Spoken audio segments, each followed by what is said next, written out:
ክርስቶስ በአንድ ወቅት አንዲትን ሴት ከሰው ዮሐንስ ወንጌል ምዕራፍ 8 ላይ አመጡለት። ምንድነው ያሉት? ይቺ ሴት ስታመነዝር አግኝተናታል፣ በድንጋይ ተወግራ እንድትሞት ደግሞ መጽሐፍ ሕግ አለና ምን ይሻላል ይቺ ሴት አሉት። ዓላማቸው ምንድነው? በድንጋይ ትወገር ካለ ምህረትን ላስተምር ፍቅርን ላስተምር ነው የመጣሁት ይላል። ግን በድንጋይ ትወገር ደግሞ ብሎ ሴቷ ላይ ይፈርዳል ብለው ሊከሱት። አይ በነፃ ልቀቋት ደግሞ ካለ የአይሁድ የሙሴን ሕግ ይጥሳል፣ የአይሁድን ሕግ አያከብርም ሊሉት ነው። ክርስቶስ ቀና ብሎ አያቸውና መልሶ መሬት ላይ ቁጭ አለ። ጎንበስ ብሎ በጣቱ ጻፈ። በጣቱ ሲጽፍ አንዳንድ እያሉ መሄድ ጀመሩ ማለት። ክርስቶስ ከዛ በፊት ቀና አለና ከናንተ ኃጢአት የሌለበት ሰው ቢኖር ይችን ሴት ምን ይበላል? የመጀመሪያውን ድንጋይ ኃጢአት የሌለበት ሰው ያንሳል። ግን ምንድነው የጻፈው ክርስቶስ መሬት ላይ ምን ጽፎ ነው? አንዳንድ ሰዎች ኃጢአታቸውን የጻፈው ይላል። ትክክል ነው። የኛም ትርጓሜ ኃጢአታቸውን የጻፈው ይላል። ግን ልክ ይሄ እንደ ሞኒተር እና እንደ ኪቦርድ እሱ ሲጽፍ እዚህ ላይ ምናምን አይደለም። አንድ ጥቅስ ነው የጻፈው፣ የኦሪት ሕግ ነው የጻፈው። አንዲት ሴት በዝሙት ምክንያት በድንጋይ የምትወገር ከሆነ ከሷ ጋር ዝሙት የፈጸሙትም ሰዎች አብረው በድንጋይ አለባቸው ሲል ከዚህ ሴት ጋር የተኙ ሰዎች ናቸው መጥተው የከሰሷት። ስለዚህ ጥቅሱን ሲያዩ ነገሩ አላማራቸውም፣ እግዚአብሔር ይስጥልን ብለው ምን አሉ ማለት ነው፣ ሄዱ ማለት ነው። እና መጽሐፍ ቅዱስ እንደዚህ አይነት መጽሐፍ ነው። ስለ ማመንዘር ብዙ ነገር ተናግሯል። ምን እንዳድርግ አንድ ሰው ከአመንዝራነት ለመራቅ ምን ያድርግ? መጽሐፍ ቅዱስ ምንድነው የሚለው? ማንንም እንዳናምን ያዘናል። የመጀመሪያው ነገር አንደኛው አሁን እስካሁን እንዳየነው ቅዱስም ብትሆን ጸጋም ቢኖር ጸሎተኛም ብትሆን ወግታ የጣለቻቸው ብዙዎች ናቸው ስለሚል ማንም ሰው የማይደክምበት የማይወድቅበት ምክንያት የለም። እሱ የመጀመሪያው ነገር ነው። ራሳችንንም ጭምር ቀርቶ ማንንም ሰው እንዳናምን ነው። መጽሐፈ ምሳሌ ምዕራፍ 6 ቁጥር 27 ላይ እንዲህ ይላል፣ በጉያው እሳትን የሚታቀፍ ልብሶቹስ የማይቃጠሉ ማን ነው? በፍህም ላይ የሚሄድ እግሮቹስ የማይቃጠሉ ማን ነው? ስለዚህ ሰው ድካሙን ማወቅ አለበት። ብፁዕ ሲዘአምር ድካመ ዚአሁ መጽሐፈ መነኮሳት ድካሙን የሚያውቅ ሰው ምስጉን ነው ይላል። አንዳንድ ሰዎች ለማመንዘር የሚያስችላቸውን ወደ ኃጢአት ሊጥላቸው የሚያስችላቸው ጉዳይ ውስጥ ይገቡና ችግር የለውም ብለው ይዝናናሉ። መጽሐፍ ቅዱስ እንደዛ አይደል። ድካምን ማወቅ አለበት። ሰውነታችሁን እንዳታምኑት። እየሰማችሁ አንዳንዴ በተለይ በጋብቻም ከጋብቻ አሁን ጋብቻ ላይ ስለሆነ የምንማረው በወጣትም ከጋብቻ በፊትም ያለ ሰው አይኔ አልወድቅም የሚል አንዳንዴ ኮንፊደንስ። እኛ ብዙ ጊዜ እኮ አብረን አሳልፈን ከሱ ጋር ከሷ ጋር ምንም የተፈጠረ ነገር የለም። ስለዚህ አይፈጠርም ከዚህ በኋላ። ይሄ እኔ ምን ይመስለኛል መሰላችሁ? ለዓመት በዓል የምንገዛው በግ እንደገዛ እናርደዋለን፣ ይታረዳል። እና አሁን ምናልባት ኢንተርቪው የሚያደርገው ጋዜጠኛ ቢመጣ ያን በግ እንዴት ነው ብትሉት፣ አይ አልነኩኝም እኮ በዚህ ምንም ያው ትናንት ይችሉ ነበር ዛሬ አልነኩ ነገም ይላል። ዓመት በዓል እስኪደርስ ይቀርለታል። ስለዚህ ሌላ ቀን አልነካኝም አልነካኝ ምንም አልሆንም ብትሉ ዓመት በዓል እስኪመጣ ነው እንዳትረሱት። ቀን አለው ማለት ነው። ምንም ቢሆን ራስህን እንዳታምን ድካሙን የሚያውቅ ሰው መጽሐፍ ቅዱስ ይላል ከዝሙት በሉ እስኪ ሽሹ። ምን አድርጉ? ቁጭ ብላችሁ ተመካከሩ ነው የሚለው። ስለ ዝሙት መጥፎነት ተመካከሩ አይደል? ከዝሙት ምን በሉ ሽሹ። ምን እንደሆነ እንዳላሳያችሁ እዚህ መቆም አለብኝ እንጂ መሮጥ ነው። ከዝሙት ሽሹ፣ ሊትራሊ ሩጡ ነው እንጂ ቁጭ ብላችሁ ዝሙት እኮ መጥፎ ነው አይደል? ሽሹ ነው። እንደ ዮሴፍ ልብሱን ጥሎላት ምን አለ? ሸሸ። ቁጭ አድርጎ ቢመክራት ኖሮ አልገባሽም እኮ አንቺ ቢል ኖሮ እዛው ይቀራል ማለት ነው። አግብቶ ወልዶ ከብዶ እዛው ቤት ይቀር ነበር። ሽሹ ማለት ሊትራሊ ሽሹ ነው። ራስንም እንዳታምነው። በዜና አበው ይገርማቸዋል። አንድ አባት መጽሐፈ መነኮሳት ላይ ወደ 90 ዓመት ሆኖታልና መቼስ ከዚህ በኋላ አልወድቅም ብሎ ሌሎችም አይወድቅም ብለው አስበው በቃ የምታገለግለው ሴት አንዲት ወጣት ሴት ትምጣና እዛው ያገለገለችው ትርዳው ብለው 90 ዓመት አልፎታል። ሰጡት ማለት ነው። ታሪኩን ሳሳጥረው በአመቱ ወለደ ከሷ። እየሰማችሁ ነው። 90 ዓመት ሆኖታል እና ምን አላት በሉ አነን ወልቤ ንቅት እኔ ተኝቻለሁ በሉ እስኪ ልቤ ግን ንቁ ነው። ሰው ካልሞተ ምን እንዳትሉት ማለት ሬሳ ሲሆን መቼስ ነፍስ ይማር ብሎ መሄድ ይቻላል።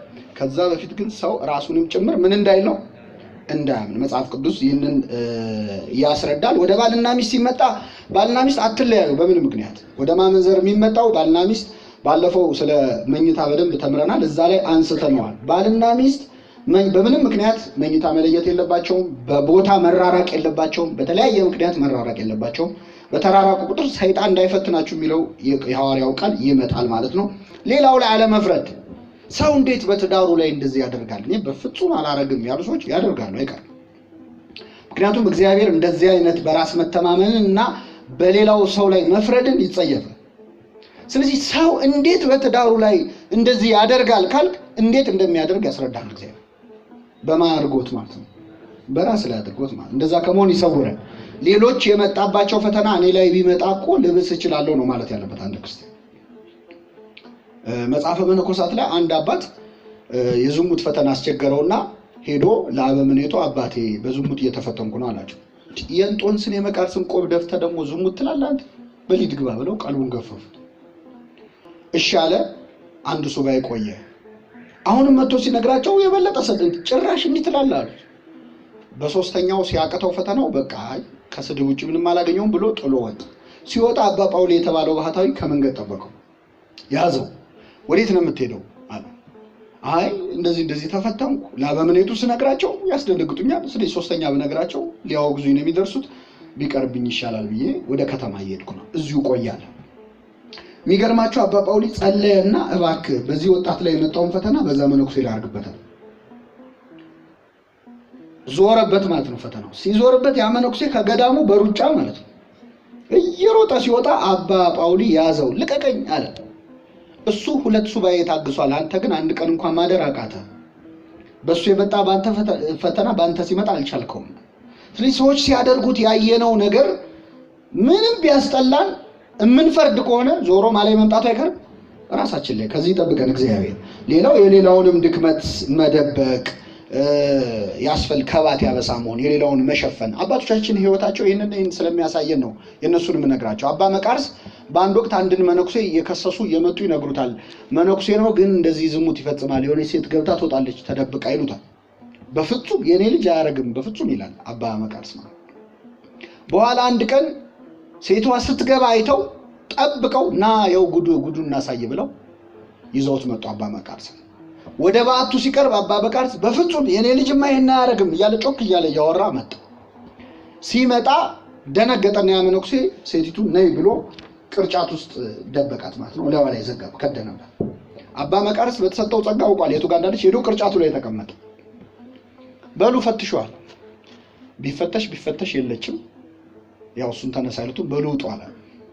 ልክ ሲወጡ ቅርጫቱን አነሳና ተነሽ ብሎ ሁለቱን መክሮ ጸሎት ሰጥቶ ደብቆ ሸኛቸው ማለት ነው። እጽዋቱ ሳይቀር መቃርስን እንደ አምላክ ከባት ያበሳ ወይም በደልን የምትሸፍን ሆን ቃሉት። ከቻልን እንደዛ ማድረግ ነው፣ ካልቻልን ቢያንስ ዝም ማለት አንድ ነገር። ስለዚህ ለማድረግ እግዚአብሔር በቸርነቱ ይርዳል። ስለዚህ በጋብቻ የመጀመሪያው እሱ ነው። ሁለተኛው ቅናት ነው።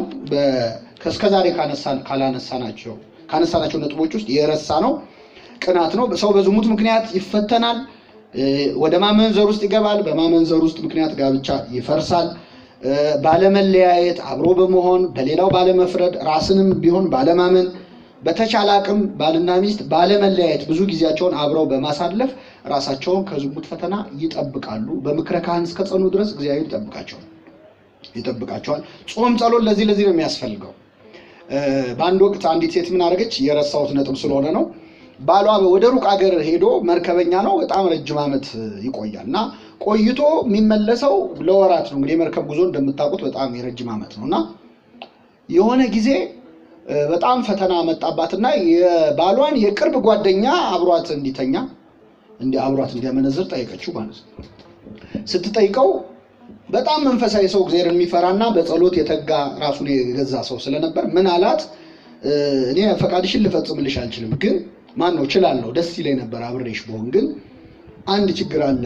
በመርከብ እየተሳፍሬ እየሄድኩኝ ያለ ስለት ነበረብኝ፣ የሆነ አደጋ ደርሶብኝ ከዚህ ካወጣኝ 3 ወር ጾማለሁ ብዬ ነበር እና አሁን 2 ወሩን ጾሜ ስንት ይቀረኛል? 1 ወር ይቀረኛል እና እሱ ሳልጨርስ ሌላ ነገር ማድረግ ስለማልችል ባይሆን እንከፋፈልና 15 ቀኑን አንቺ 15 ቀኑን እኔ እንጾምና ከዛ እንደፈለግን እንሆናለን አላት። እሺ አለች። ከጧት እስከ ማታ ነው የሚጾመው አላ መጾም ጀመረች። ልትጸድቅ ነው የምትጾመው አይደለ? ቶሎ እንዲቀርብላ ማለት ነው። የሚገርማችሁ በ15 ቀኑ የጾም ወቅት ይቺ ሴት ውስጧ የነበረው የዝሙት ሐሳብ ምን አለ? ሸሸ። ወታጸምም ኩሎ ፍትወታት ዘሥጋ የሥጋን ምኞት ሁሉ ጾም ጸጥ ታደርጋለች። ከዛ በኋላ መጣ እግሩ ስር ተደፍታ ይቅር በለኝ ያለችው እና በጾም መትጋት፣ በጸሎት መትጋት፣ መንፈሳዊ ሕይወትን መጠበቅ ጋብቻን ይጠብቃል ከማመን